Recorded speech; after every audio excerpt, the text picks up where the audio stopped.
Let's talk about filing taxes for the first time. And so here are the steps I want you to really pay attention to. So the first thing you want to do is you need to determine whether you are required to file at all. Okay, taxable income includes earned income such as wages and tips, and unearned income such as unemployment benefits, taxable interest, capital gains, and dividends on investments. And in some cases, students may have to pay taxes on grants and scholarships. So the cool thing is that you need to really, if you made money this year, you got to ask yourself, you have to determine whether you are required to file in the first place. At the beginning of the year, employees receive a W-2 from their employer showing their gross income for the previous year, and single filers without children must file if they had a gross income of at least $13,000 to $14,000. Now the amount changes every single year.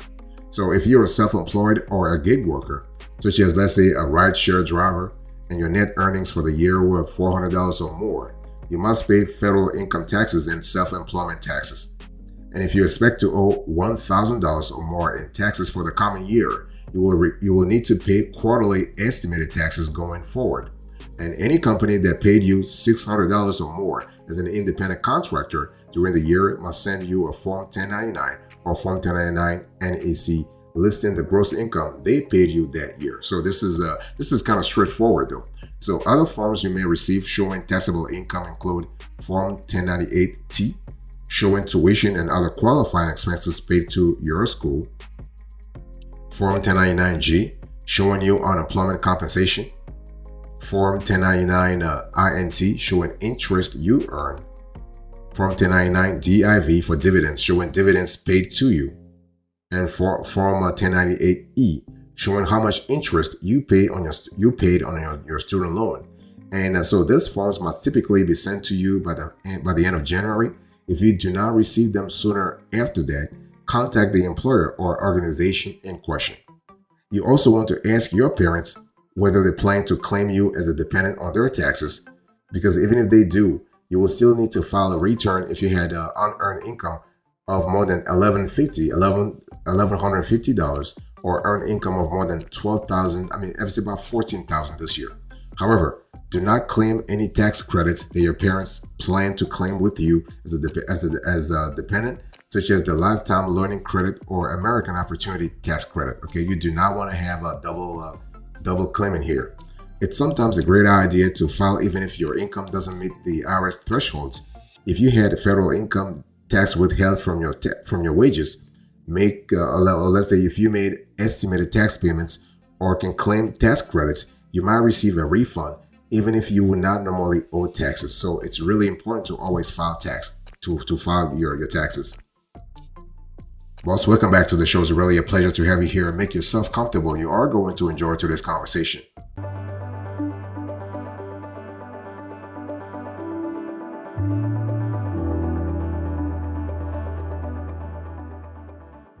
So the first thing you want to do is you want to determine whether you are required to file in the first place. The second step is you want to see if you qualify for tax deductions or credits. And tax deductions and credits both save you money on taxes, but in slightly different ways. So tax deductions reduce the amount of your taxable income. Tax credits reduce the tax you owe on a dollar-for-dollar basis. And some tax credits can lower your tax liability to zero or even net you a refund in the first place. Okay, so this is kind of cool.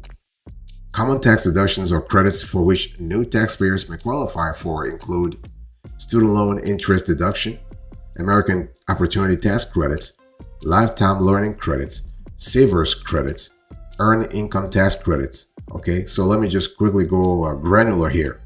So when we talk about student loan interest deduction, you want to check the Form 1098-E you received from your student loan lender to see how much interest you paid in the prior year. Depending on the amount of your loan payments and your income, you might qualify to deduct as much as $2,500 in interest on your taxes.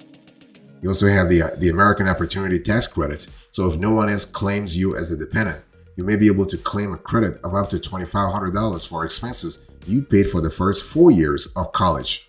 If using the American Opportunity Tax Credits lowers your tax bill to zero, you can get a tax refund of 40% of any remaining credits up to $1,000. You also have the lifetime learning credits. So this applies to qualified educational expenses at any post-secondary school accredited by the Department of Education. If you pay this cost yourself, you may qualify for a tax credit of 20% of up to $10,000 in expenses or a maximum of $2,000. You also have the savers credit. So if you're not claimed as someone's dependent, are 18 or older, or not a full-time student, and can contribute to an employer-sponsored retirement plan or an IRA, you could earn the savers credit depending on your income and tax filing status. This credit is either 10%, 20%, or 50% of your annual contributions, up to a maximum credit of $1,000 for a single filer. And then you have the earned income tax credit. So if you have earned income of less than 60 grand, adjusted gross income of less than $17,000, and investment income of less than $12,000, you might qualify for the earned income tax credit. Okay, this is really what it is. But yeah, so those are really things you need to consider. Boss, I want to quickly remind you of today's topic. We are having a conversation about filing taxes for the first time.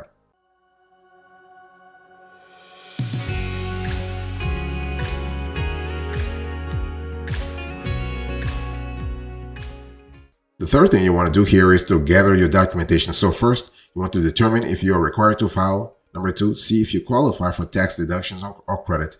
Three, you want to gather your documentation. So when we talk about gathering your documentation, we're speaking about all kinds of documentations. First of all, to calculate and file your taxes, you want to gather the following documents. So we're going to put this on the screen so it's pretty clear to every viewer. So your social security number, the IRS forms documenting earned income, such as W-2 or 1099 forms, the IRS forms documenting unearned income, such as unemployment benefits or interest. You have Form 1095A. If you purchased health insurance through the health insurance marketplace, I mean, this will be different from a situation to a situation.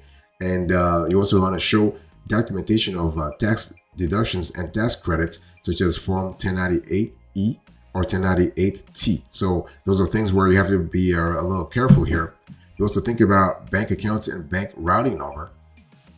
You actually will use this information to fill in your Form 1040, your IRS Form 1040, the tax return for individuals with information such as filing status, right? So here you are going to go with single, of course, the name, address, and your social security number, your income. The deductions, you can either take the standard deduction or itemize your deductions by filing Schedule A if the amount you can deduct exceeds the standard deductions.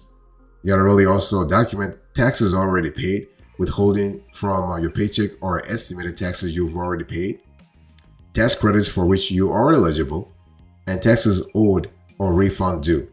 So independent contractors must also complete a Schedule C showing self-employment income. So there's one of those things where you have to be ready here. So you want to collect all the tax documents needed for your taxes. So your W-2s, 1099s, tax forms that reports other types of income, tax deductions, and receipts. And so take a minute to think about anything you did in the past year that might impact your taxes, such as changing jobs, opening a new savings account, selling stocks or mutual funds, paying college tuition or student loan interest, and so on and so forth.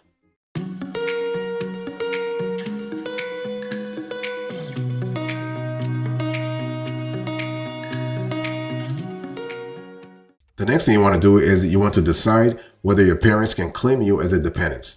So many young adults can get financial assistance from their parents, even if after they start earning their own money.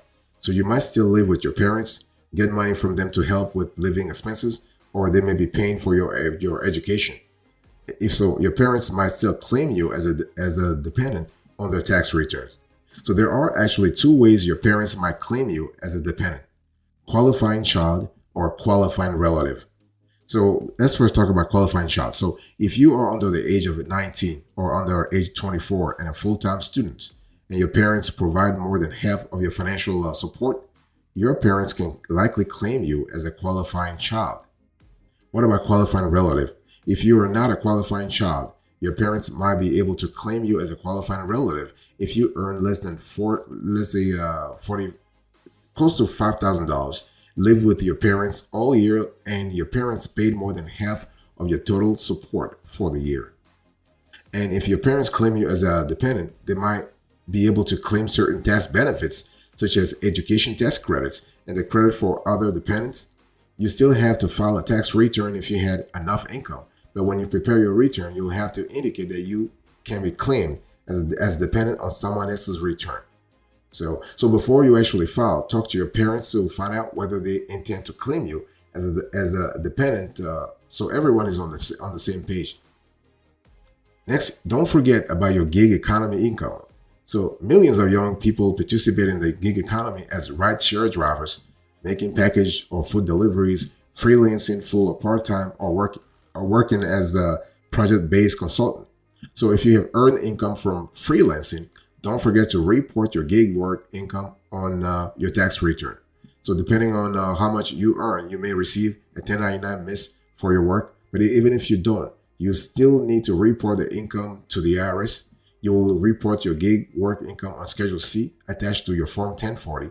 Usually, you can deduct any expenses related to your gig work, such as miles driven, supplies, and advertising costs on Schedule C as well. Next, you want to get help, okay? Tax preparation software can handle the heavy lifting of filing tax returns. Just input your information and the software does the math for you, tells you which forms to file, and even finds tax credits and deductions for which you qualify. Okay, and so this is really good. Boss, I want to quickly remind you of today's topic. We are having a conversation about filing taxes for the first time.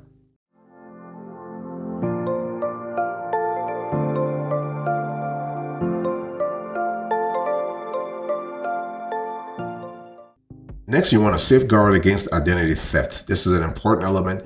Basically, identity thieves may use stolen information to file a tax return and claim a refund under your name. So to protect yourself, you want to get an identity protection PIN from the IRS. So this is kind of cool. And so when you want to create strong passwords for any accounts related to your taxes, such as your tax preparation software or IRS.gov account. And you want to be really leery of phone calls, emails, or texts claiming to be from the IRS, especially if they ask for payments or personal information. The IRS will never ask for payments or personal information. You want to double check your return. So the IRS has access to your W-2s, 1099s, and other tax-related forms. So it's important that the numbers on your return match what's on those forms. So you want to review your return for accuracy before you file. At best, mistakes could delay your refund. At worst, they could trigger an IRS audit. Next, you want to file your tax return. So basically, it's one of those things where it's always like by mid-April, okay? So if you are an independent contractor making estimated quarterly tax payments, basically you have to really always pay attention to those dates also. The bottom line here is if you want to really increase your chance, if you want to file fast, try to file electronically. So nowadays, you can do most everything from paying your bills to ordering lunch online, and filing your taxes is no exception. So this is really the cool thing is that you are able to actually e-file and you can get your refunds faster too. So this is like really, really good. You often receive your refunds even faster if you choose to have your tax refund directly deposited into your checking or savings account. So this is kind of cool.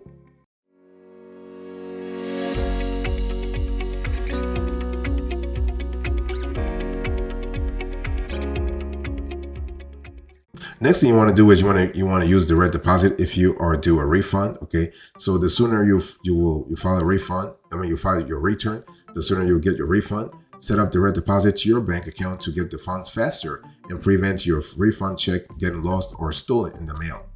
Then you want to pay your taxes if you owe, so you can pay your taxes on the IRS website directly from your bank account for free, or with a debit or credit card for a fee. So using a credit card that offers rewards or an introductory welcome bonus could actually earn you some benefits, and just make sure that you pay it off immediately to avoid carrying a balance. So if your tax bill is bigger than your savings account, you can apply for a payment plan and use your tax refund wisely. You want to use it wisely. So put any tax refund you get to good use, such as paying down credit card debts, or adding to your emergency fund. Don't count on receiving your refund by a certain date.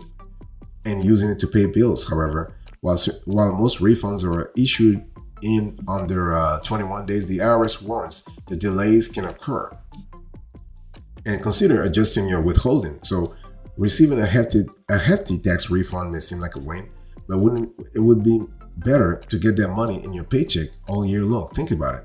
Ideally, the amount of tax withheld should match the amount you expect to owe. If you get a big refund, consider submitting a new Form W-4 to your employer to have less money withheld from your paycheck.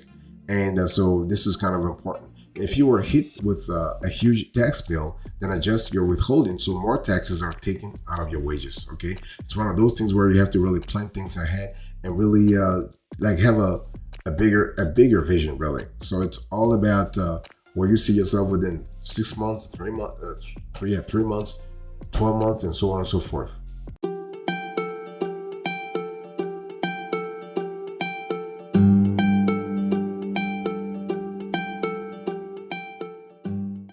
Let me give you a few pro tips here before we close to this conversation. So the question here is that should you really even file this year at all? Well, first thing first, it really depends. Okay, if you make anywhere from $12,500 to $13,000, yes, you need to file taxes this year. If you actually have to think about your personal situation, the bottom line here is that what we tell our viewers all the time is to always file. Even if you have no incentive to file, you always want to file, because you never know if you're applying for certain things and they're asking you to see the tax return. At least you filed. Okay, there are certain grants, there are certain scholarships, there are certain things that when you apply, they ask you, they want to see your tax returns. And it's the same thing when you apply for certain loans or certain lines of credit. They want to see your tax returns. So if there are gaps in your tax years, this could be problematic. So that's why you want to always file, even if you have a zero return. Okay. Now, the thing is that whether you want to file with a zero return or whether you want to file with let's say data on your return, always make sure that you have your income tax forms. So we're speaking here about W-2s, 1099s. Think about the deductions. So deductions, you need to actually substantiate whatever you plan on claiming on your tax return. Okay, and always see if you can be claimed as a dependent. And the thing is that when it comes to filing taxes as a first timer, you can actually file online, not a problem. You could do it, don't worry. Nothing complicated here. You can also file with the Tax Pro, and you can also file your taxes by hand. In other words, you can actually just send your tax payment to the IRS via check. And but to pay your taxes, you can pay with your bank account, pay with a credit card. You can apply for a payment plan. So you have all kinds of possibilities to sort of enable you to move forward. One thing I want to say here is that it's better to start a little early. So if you know you're going to owe money to the IRS this year, it's better to actually ask to request an extension a little early and to ask for a payment plan. That way, you don't wait until the last minute before initiating this, before triggering this set of events.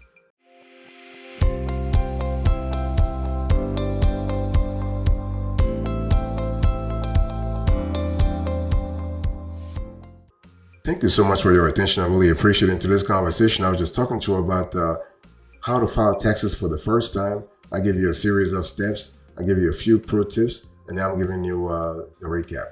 Thank you so much. God bless you. I'll see you next time. Until then, remember, stay marvelous.